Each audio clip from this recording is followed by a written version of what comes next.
শিবকে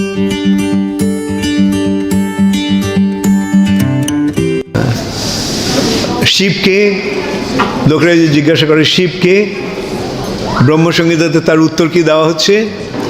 ক্ষীরং যথা দধি বিকার বিশেষ যোগাৎ সঞ্জায়তে নাহি তথা পৃথগস্তি হেতো যা শম্ভুতামপি তথা সমুপৈতি কার্যাৎ।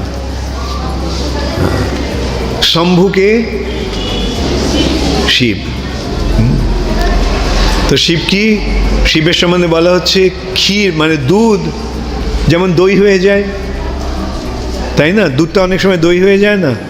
হ্যাঁ, তো দুধ আর দইয়ের মধ্যে পার্থক্য আছে? আছে, একদিক দিয়ে আছে আরেক দিক দিয়ে নেই। দুধটাই দই হয়ে গেছে, হ্যাঁ, কিন্তু দুধটা দই হতে পারে, দইটা দুধ হতে পারে না। বুঝতে পারলে? হ্যাঁ, এইটাই হচ্ছে একদিক দিয়ে মিল, আবার আরেক দিক দিয়ে অমিল। একদিক দিয়ে অভেদ, আরেক দিক দিয়ে ভেদ। তাহলে শিবকে দুধ যেমন দই হয়ে যায়, ভগবান তেমন শিব হয়ে গেছে।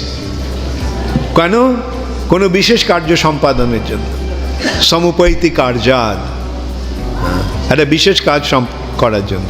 সেই কাজটা কি? ধ্বংস কাজটা করার জন্য। ধ্বংস কাজটা ভগবান নিজে করে না। আরেকটা কি? এই জড় জগতের মহামায়ার সঙ্গে সম্পর্ক স্থাপন করার জন্য। ভগবান যেখানে দৃষ্টিপাত করলেন মায়ের প্রতি, তখন কি হলো? এই যে দৃষ্টিপাতটা, সেটা হচ্ছে শিব। ভগবানের দৃষ্টিপাত হচ্ছে শিব। আর এই শিব কার প্রতি? মায়ের প্রতি। কে? মায়ের প্রতি কি? মহামায়ের প্রতি কি বিষ্ণু? কে? শিব। কেন? কেন বিষ্ণু সরাসরিভাবে মায়ের সঙ্গে সংযোগ করবে না? কেন? কেননা মায়া তার বহিরঙ্গা শক্তি। মায়া ভগবানের বহিরঙ্গা, এই মহামায়া ভগবানের বহিরঙ্গা শক্তি। বহিরঙ্গা শক্তির সঙ্গে যদি সম্পর্ক স্থাপন করে, তাহলে সেটা বহিরঙ্গা থাকবে না অন্তরঙ্গা হয়ে যাবে? হ্যাঁ, সেই জন্য তিনি নিজে সরাসরিভাবে মায়ের সঙ্গে সংযোগ স্থাপন করেন না। তিনি শিবের মাধ্যমে শিব হয়ে গিয়ে মায়ের সঙ্গে সংযোগ স্থাপন করে। এই সম্বন্ধে একটা দৃষ্টান্ত এইভাবে দেওয়া যেতে পারে। হ্যাঁ, এই জড়জগৎটা কি? নোংরা জায়গা, তাই না? জড়জগৎটা নোংরা জায়গা। হ্যাঁ, তো নোংরা জায়গাটা তোমরা হাত দিয়ে ধরো না একটা গ্লাভস পরে ধরো? নোংরা জিনিস ধরবার সময় সাদা হাতে ধরো না, হ্যাঁ, হাতে একটা গ্লাভস পরে নাও। ওই হ্যাঁ, গ্লাভস পরা বিষ্ণু হচ্ছে Shiva. Did you understand that? When you deal with something dirty, do you directly deal with that? Do you pick it up with your hand? How do you do it?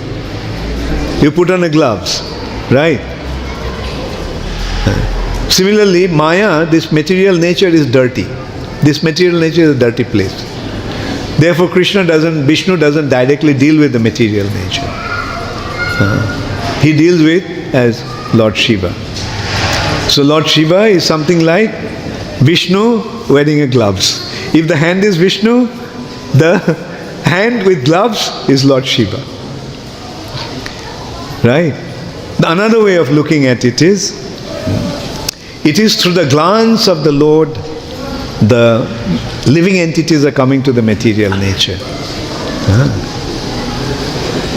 And it is through the glance the living entities are coming to the material nature, through the agency of Lord Shiva, through the medium of Lord Shiva. Therefore, Lord Shiva is worshipped as lingam, because the living entities are coming through Lord Shiva into the womb of this material nature. বোঝা গেল না? বাংলায় বলতে হবে, বাংলায় বলতে হবে। আমি বললাম হ্যাঁ যে আমরা নোংরা জিনিসটা খালি হাতে ধরি না, গ্লাভসের বাংলাটা কি? দস্তানা, রাইট, দস্তানা। আমরা দস্তানা পরে ধরি। তোমরা হাসপাতালে দেখেছো ডাক্তাররা অথবা ওরা কি করে? খালি হাতে কাজ করে না, দস্তানা পরে প্লাস্টিকের গ্লাভস পরে নেয়। হ্যাঁ, ঠিক তেমনি এই জড় জগৎটা, মায়ার জগৎটা হচ্ছে নোংরা জায়গা। তাই বিষ্ণু সরাসরিভাবে এই মায়ার জগতে সঙ্গে সংযোগ স্থাপন করেন না, তিনি শিবের মাধ্যমে সেটা করেন। তাহলে বিষ্ণু যদি হাত হয়, তাহলে গ্লাভস পরা হাত হচ্ছে শিব। বোঝা গেল? ওকে, বুঝতে পেরেছ? তার মানে বিষ্ণুই শিব হয়ে গেছে, কৃষ্ণই শিব হয়েছে। দুধটা দই হয়েছে। দই আর দুধে পার্থক্য আছে?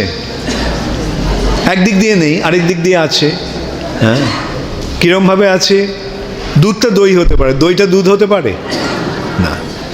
বিষ্ণু শিব হতে পারে, শিব বিষ্ণু হতে পারে না। এইটাই হচ্ছে পার্থক্য। হ্যাঁ, আচ্ছা, গণেশ, গণেশ কে? হ্যাঁ, গণেশ কে? গণেশ কি করে? সিদ্ধিদাতা গণেশায় নমঃ, তাই না? এটা জানো তো সকলে, পড়েছো নিশ্চয়ই, দোকানে লেখা থাকে ওপরে, সিদ্ধিদাতা গণেশায় নমঃ।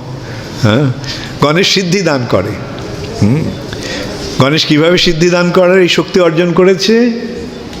যৎ পাদ পল্লব যুগং বিনিধায় কুম্ভ, তার মাথায় ভগবানের পা দুটি অবলম্বন করে। হ্যাঁ, তাহলে বোঝা গেল গণেশের এই যে শক্তি, ওটা কোত্থেকে আসছে? সিদ্ধি দান করার শক্তি। আচ্ছা, তোমরা বাঙালিরা সব দুর্গার খুব ভক্ত, তাই না? দুর্গাকে, দুর্গা সৃষ্টি স্থিতি প্রলয় সাধন শক্তি রেখা। হ্যাঁ, সৃষ্টি, স্থিতি এবং প্রলয়, এই তিনটি কার্য কে সাধন করে? দুর্গা। সেই দুর্গাকে ছায়েব যস্য ভুবনানি বিভর্তি দুর্গা। দুর্গা হচ্ছে ভগবানের মায়ার ছায়া, যোগমায়ার ছায়া, মহামায়া। ছায়েব যস্য ভুবনানি বিভর্তি দুর্গা। ইচ্ছানুরূপমপি চেষ্টতে সা। তিনি ভগবানের ইচ্ছা অনুসারে কাজ করছেন। দুর্গা স্বাধীনভাবে কিছু করতে পারছেন না। এইভাবে সবাই ভগবানের অধীন। তাহলে দুর্গা পূজা যখন যাবে তখন কি করবে? হ্যাঁ, দুর্গার কাছে কি চাইবে? ধনং দেহি, জনং দেহি, যশ দেহি, এইসব চাইবে? কি চাইবে? কৃষ্ণ ভক্তি দেহি। হ্যাঁ, কৃষ্ণ ভক্তি দাও। হ্যাঁ, এইভাবে আমরা কোনো দেবদেবীর প্রতি অশ্রদ্ধা প্রদর্শন করি না, কিন্তু যথাযথভাবে শ্রদ্ধা প্রদর্শন করি। হ্যাঁ, যথাযথভাবে শ্রদ্ধা প্রদর্শন করতে হবে। আমরা সেই শ্রদ্ধাটা কি? তোমাকে আমি সম্মান করছি, হ্যাঁ, কৃষ্ণের সেবক সেবিকা রূপে, এবং তোমরা আমাকে কৃপা করো যেন আমরা কৃষ্ণ ভক্তি লাভ করতে পারি।